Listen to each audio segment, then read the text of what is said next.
Hi, welcome to track 3. All right, thank you. So if you could please silence your phones, that would be appreciated. We would like to also thank our sponsors, Adobe for all the speaker gifts, and Google and HackerOne, and all the volunteers that are here at BSides. This is track 3. Our next speaker is Chris Magistrado. He's going to be presenting The Memory of a Meltdown, and no, we don't mean Britney. He's also the co-founder of the Hacking Club at San Francisco State University. Thank you.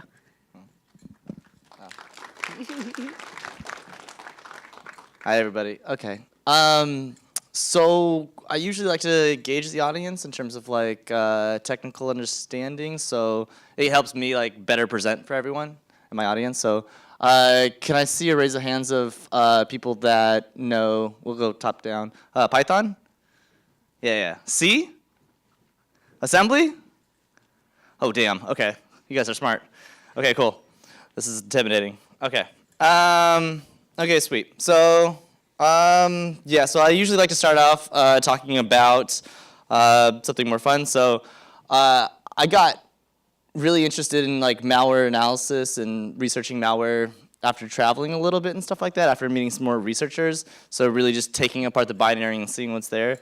So I don't know if you guys are like me, but you know, taking a look at a piece of malware, seeing how it works or seeing how people write it is very, very interesting to me and stuff like that. So, yeah. And then more recently, I'm a security contractor as well, so I've been contracted to create proprietary rules based on CVEs and looking at different ransomwares and stuff like that.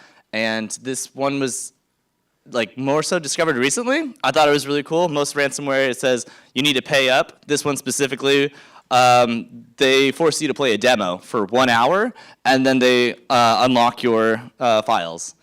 It's not a very clever piece of ransomware because in the actual binary itself, you can derive the key and just be okay. But there's some technical feats that have to get done to do that. But you can also just download the thing to unlock your computer.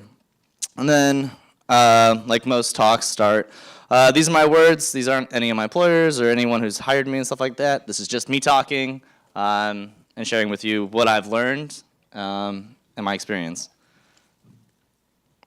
Okay, so as I said before, my name is Chris Magistrado. I was one of the co-founders of the Hacking Club at SF State.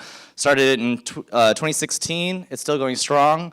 We have different members come out all the time. It's really great to see people passionate about security and really interested in learning more and being excited about learning. I took at SF State, I went to the computer science department, and I really saw that there was a need for other types of careers that the curriculum provided. A lot of the curriculum seems like it's more geared towards web development. You don't really get into deeper level architecture and things like that. And I really wanted to show that there was obviously a career choice outside of the given path and stuff like that. So I was very happy to do that. I volunteered at Bay Threat, that doesn't exist anymore. BSides Las Vegas, CCC Camp, and which is really fun. Definitely check out. And then SHA 2017 as well, which I also spoke at, and I've done a few different speaking engagements as well.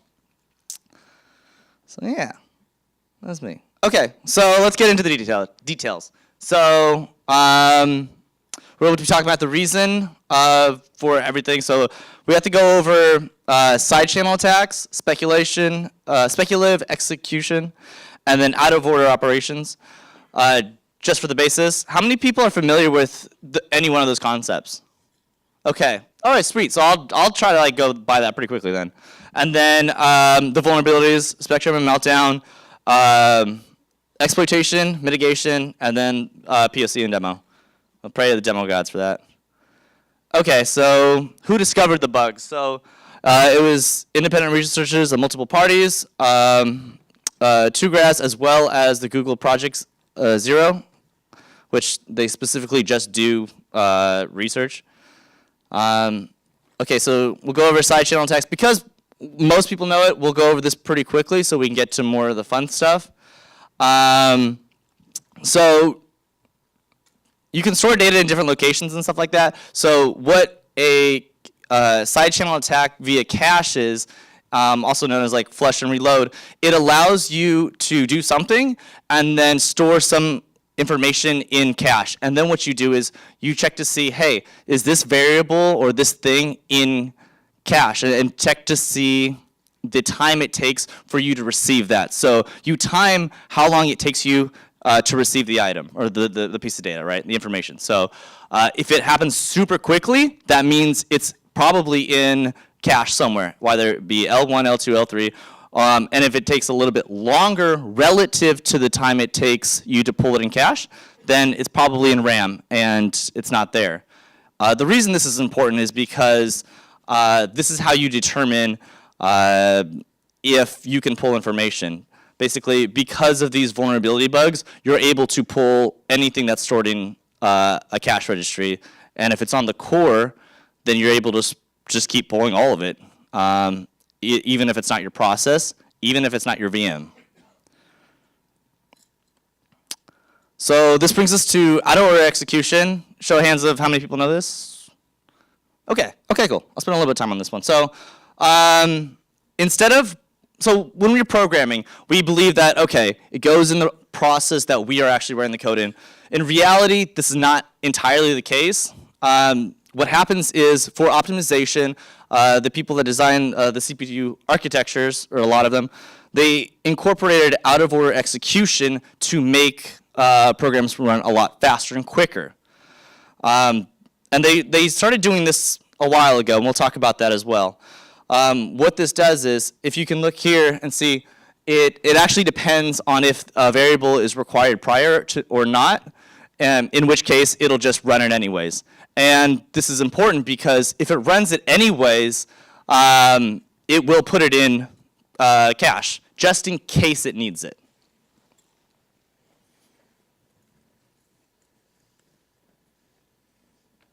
We're doing time. Okay.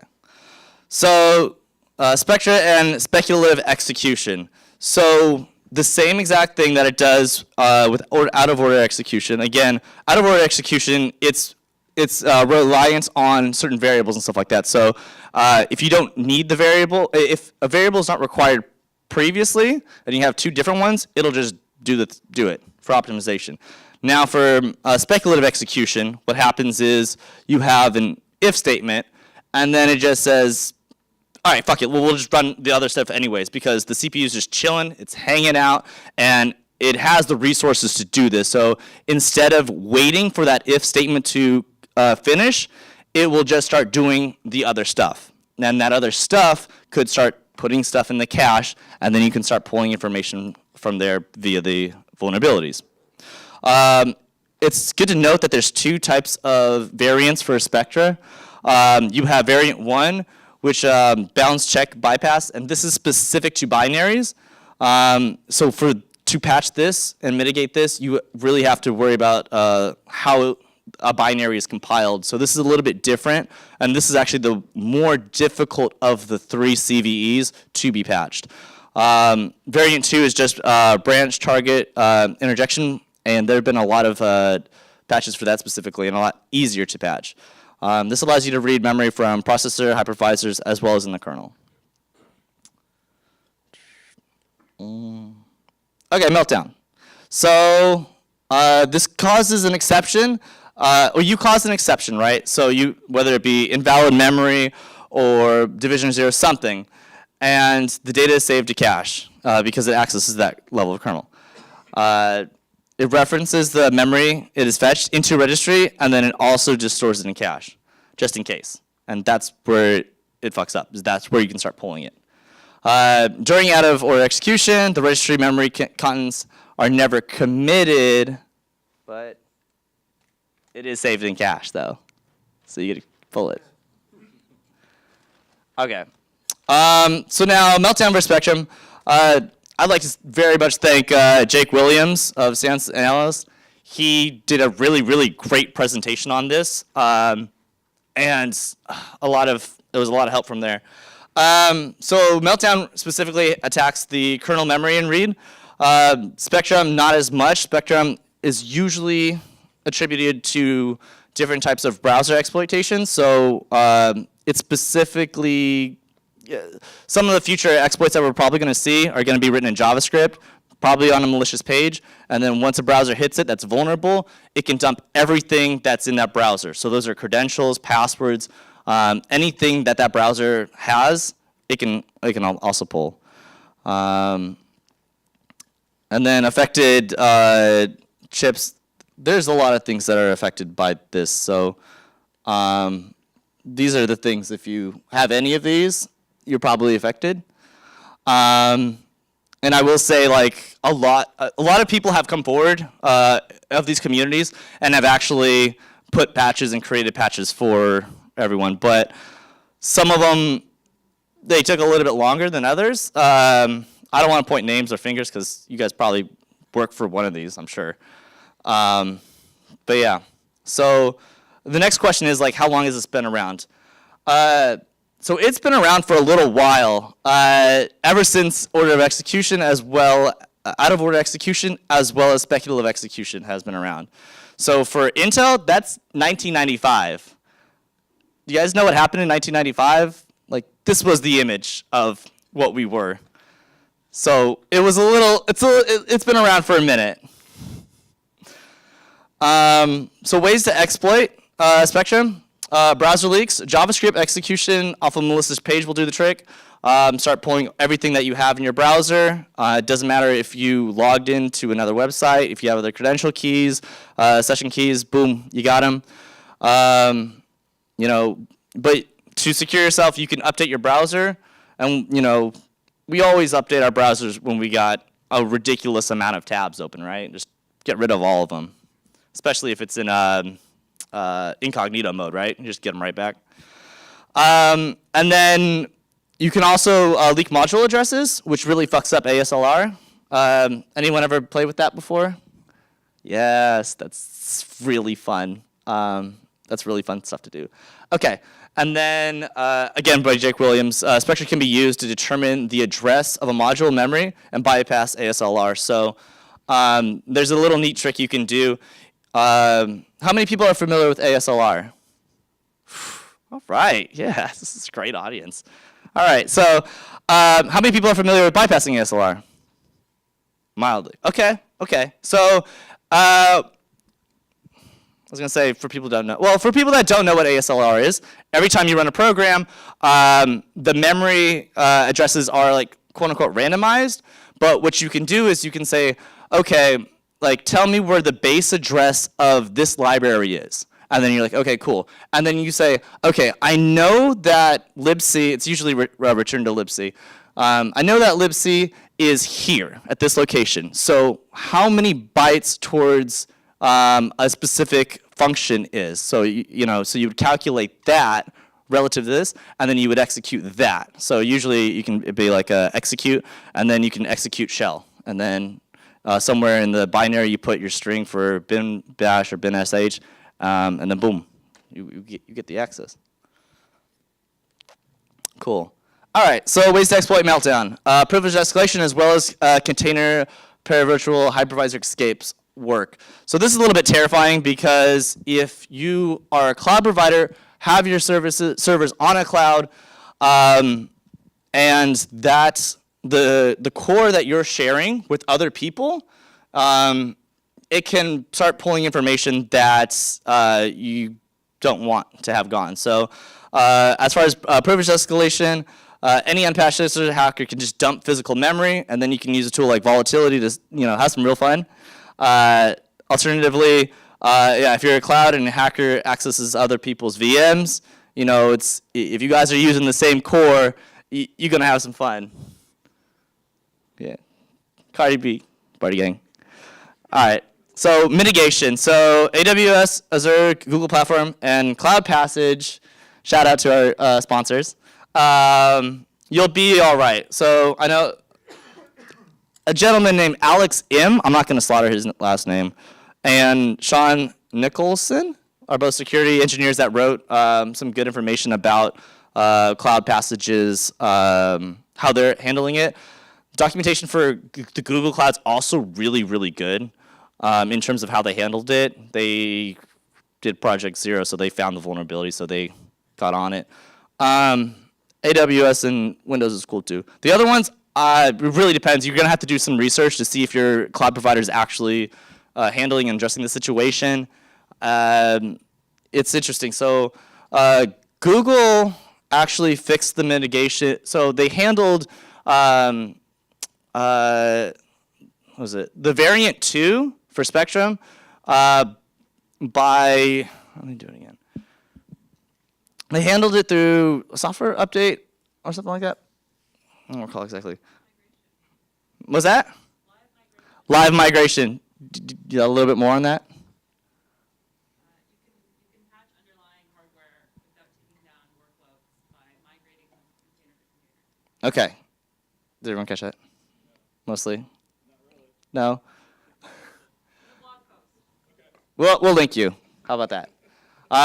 Sorry, it's been a long morning. But for variant 1, it's been a little bit more difficult for them. They said that it has to do with patching binaries specifically that are running on the systems. And they have different levels of mitigation to protect you by the way they have their architecture set up. So that's, again, I think that's pretty difficult to have to handle. Is like if someone's running binary in your things and you have to secure them, I think it's pretty cool. But as more for mitigation, this is only like half the list of vendors that have come out to actually have security bulletins on the matter and other articles, and it's really great. They're actually really good reads.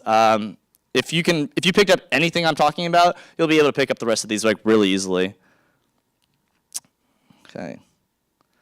Okay, and then more on mitigation. So for the browsers, as long as Chrome, it's better than 64. Mozilla Firefox, 57. Internet Explorer,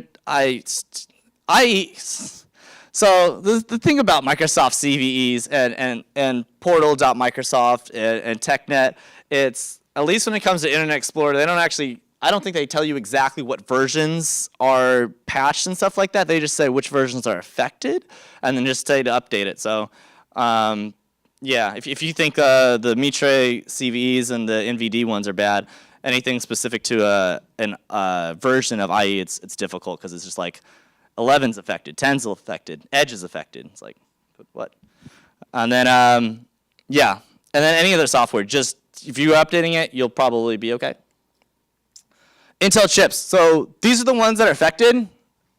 It's freaking everything, pretty much dating back to 1995. So, and most recently, they've released other patches and stuff like that. So you can run this microcode and update your firmware, and then you'll be okay for the time being. ARM chips, the ones that are affected, R7, R8, these ones of 5, A, and but the Cortex M series are not affected. Yay! Woohoo! And then you can update via the ARM community. And the ARM community has been very forthcoming in talking about updates and stuff like that. They approached it very quickly and handled it very nicely. Some other people have taken a little while. AMD, as of like 5 days ago, said they're still working on it. You guys, does anybody know if AMD patches have been updated and applied?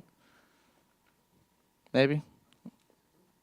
Kinda, or yes? They pushed something out last week, and Microsoft actually bundled it into the Windows 10 update, but not Okay. the earlier versions of Windows. Okay, beautiful. So, So if you're not running Windows 10, you gotta go to the AMD site. okay, so yeah, if you're not on Windows 10, go to the AMD site. He said they pushed it last week, so it's been it's taking them a little while because the vulnerability was talked about in January of this year. So, all right, what are we doing on time? We're doing some time. All right, let's go to demo time. All right, let's see if everything breaks. Can you see this? No. Let's see. Wait. How do I do this? You see a car? Let me try this. Does anyone have any questions? I will try to answer. But this will probably be an open forum so other people, so we can all get this correct information. It's a nice one. It's one I can't afford and don't have enough money to afford, but I'll dream and look at it while I'm at work. But it's a Lamborghini.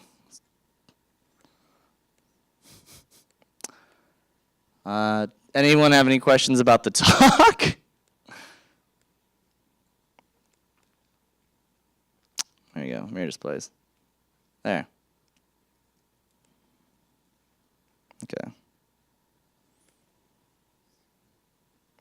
Okay. Bigger?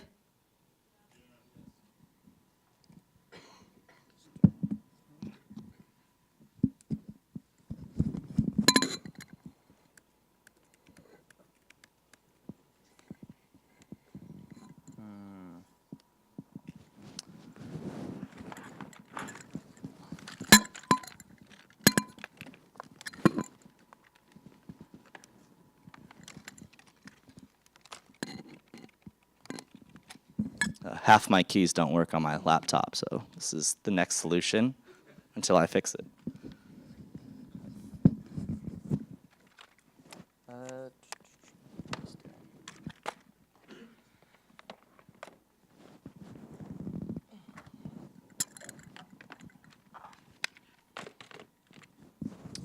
Okay, so like all other speakers in security, I was setting up my presentation very close to presentation time. I started last night and finished about 30 minutes before I came in here. So I wanted to say, like, reading and understanding a POC, given I didn't allocate the correct time to actually create one, I apologize for that. But reading other people's POCs and actually understanding it, it was a little bit daunting when they don't have enough time to do it. But it was very freaking amazing to be able to learn. There we go. It was very fun to learn and just play with other people. This guy, I'm going to link you guys. He just did it live. He wrote the entire thing live on live stream or whatever, and he just killed it. And I'm so impressed. I want to be able to do that. But here. So, okay, what this? Would you guys like to see the code, or would you like just to see it run? Run it? Run it? Run it? All right. Break. Cool. Okay. So what's happening is we are putting a secret. So, wow. Okay. We're putting a secret in the kernel space. So it's not supposed to be accessible, but because of speculative execution, and we can tell the amount of time that it takes, we're able to pull it. The message is, L, do you know gods of death like apples, love apples? So, yes. And these are the locations as well. So this is what I have. The POC is online. I will also link that, but it's an easy one to find and stuff like that. I was really trying to find some JavaScript ones because I have not been able to see too many, but I think that's going to be the next level of attack in terms of malware that we're going to be seeing in terms of like exploit kits and ransomware, or entry of ransomware. So, all right, that's all I have. I hope you guys enjoyed the presentation. Yes, and then we can do questions, and I also have a bunch of resources. Check out nullsec.org. It's a great website if you want to get your hands dirty in some binaries, either taking them apart or developing your own POC code. We do fun things like writing our own encryptors and decryptors and stuff like that. So we'll like set up like little environments where we can write our own little ransomware stuff and just like do that. All legitimately, systems we own, things like that. So we also are live on IRC as well. So thank you guys for coming out.